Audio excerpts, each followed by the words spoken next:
প্রিয় কৃষক ভাইরা, শুরু হয়েছে বর্ষা মৌসুম। এই মৌসুমে আপনার মরিচ বা ঝাল খেতে অনেক রোগের আক্রমণ দেখা দিতে পারে। অতিরিক্ত আর্দ্রতা এবং পানি জমে থাকার কারণে কিন্তু আপনার মরিচ বা ঝাল খেতে গোড়া পচা রোগ, ঢলে পড়া রোগ, অ্যানথ্রাকনোজ রোগ এবং পাতা কোঁকড়ানো রোগের মতো অনেক রোগ দেখা দিতে পারে। বিশেষ করে ছত্রাকজনিত রোগ কিন্তু আক্রমণ করবেই। সেক্ষেত্রে অবশ্যই আপনাকে পরিচর্যা করতে হবে। আপনার জাল ক্ষেত আপনি কি পর্যবেক্ষণ করছেন? আপনি দেখছেন এখন কি অবস্থায় আছে? কারণ কয়েকদিন ধরে প্রচুর পরিমাণে বৃষ্টি হচ্ছে। তাই দ্রুত আপনি আপনার ক্ষেতে যান এবং দেখেন কোনো ধরনের রোগবালাইয়ের আক্রমণ হয়েছে কিনা।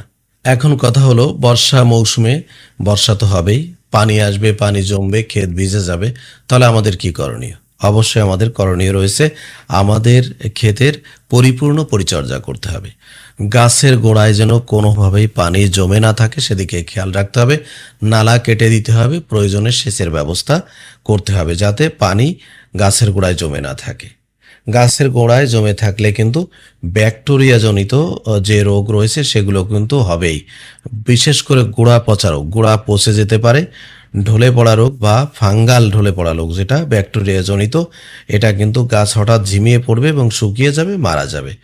অ্যানথ্রাকনোজ বা ডাইব্যাক রোগ, মরিচে কালো দাগ ও পচন ধরবে।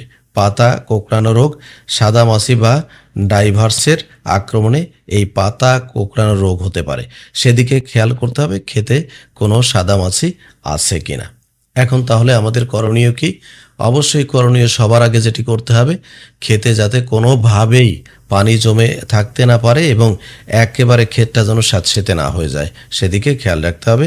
পানি নিষ্কাশনের ব্যবস্থা করতে হবে এবং উঁচু বেড তৈরি করে দিতে হবে। প্রয়োজনে জমি থেকে অতিরিক্ত পানি যাতে চলে যায় সেই ব্যবস্থা করতে হবে এবং অনুমোদিত ছত্রাকনাশক, ব্যাকটেরিয়া নাশক যে স্প্রেগুলো আছে সেগুলো অবশ্যই আপনাকে করতে হবে।